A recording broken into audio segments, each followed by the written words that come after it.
Welcome back to our Gracie Jiu-Jitsu self-defense course. That's right. Okay. Today we're going to talk about why submissions. Why does Jiu-Jitsu use submissions? Okay, I talked earlier that Jiu-Jitsu is an art of control. Good control leads to effective resolution. I didn't talk about it just leads to submission. Again, people are too narrow in their focus. They think the only way they can resolve the fight is a submission.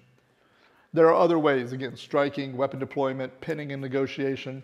But obviously submission is the primary way we try to resolve the conflict outside of maybe pinning and negotiation. Again, most people don't do that, right? But certainly in a grappling contest or a situation where pinning and negotiation isn't going to work, we tend to prioritize submissions.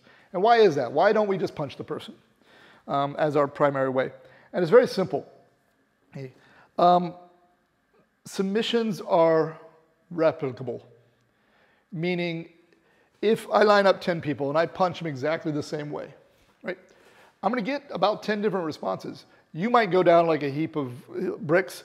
You might stand next, just stare at me like that didn't bother me. You might get knocked and be like, ow, that hurt some. Even though I hit you exactly the same, okay?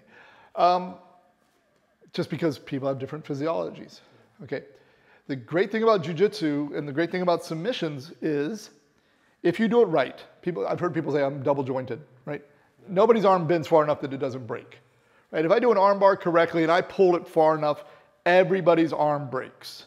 You do a heel hook right, everybody's knee breaks.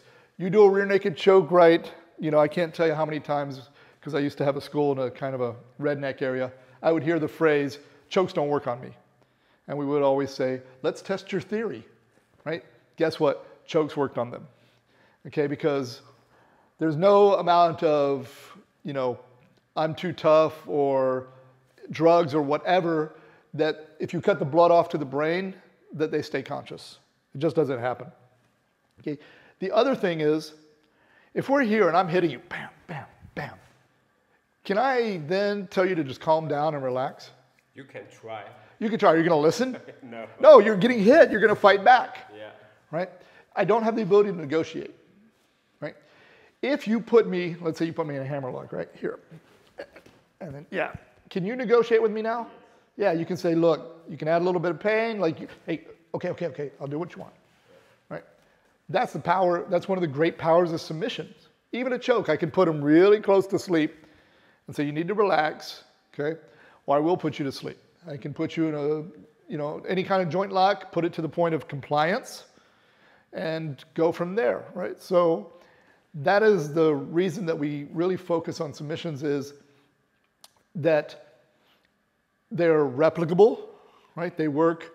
If you do it right, what is the old saying?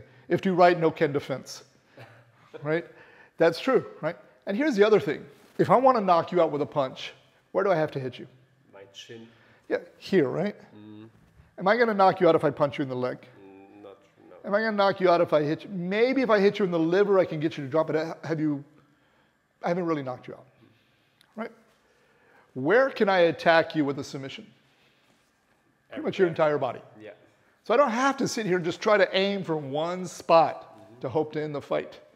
Okay, so not only do we have more options, okay, those options, if you do them right, are very, very effective. Okay, and also lastly, just from a purely tactical standpoint, if I don't know anything about fighting, and you put your hand back, Like you. yeah, what will I probably do? Try to block my arm. Or... Yeah, I'll cover, right? Because I understand like the danger is probably you're going to take that hand, try to punch me in the head. I don't have day one of training. I understand that, right? We had a student come in before we shut down, started training with us, and he got caught with an arm triangle over and over, right? Oh, yeah. Do you remember? He was just confused. He's like, Yeah. I don't understand what's happening. He had no idea, right? He was walking into this trap, but the thing is he had no idea that it was even a trap, right? That's the thing. Submissions, people have no idea. Some submissions, you're trying to armbar people, somebody has an idea.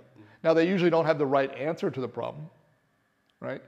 But there's a lot of submissions people never even see coming. That's right. Okay, so that's the other reason that it's very effective. Okay, it works against any person. You have multiple submission opportunities. You don't have to hurt the person, right? That's really important, okay? Again, it comes down to, if I punch you, I got to deal with police, right? I put you in a kimura and I tell you to calm down, get you to stop. Police show up. What do you go? Oh, my arm hurts a little bit. Yeah. Get out of here, right? Now, if I break it, that's a different matter, right? But that's our focus of why in Jiu-Jitsu we prioritize. It's not exclusive. As I said before, if he mounts me and I just cover up and I go, ha, ha, ha. If this is a fight, punch me. Don't sit here and try to figure out a way to get the arm free, okay? Even if it's just a matter of the old hoist Gracie thing, right? If he covers it up like this, what do? Hit him a few times. What's going to happen to those arms? They're going to come out and take the submission in the first place, right? And so that is why we love the sumish. Mish? Sumish. Mish.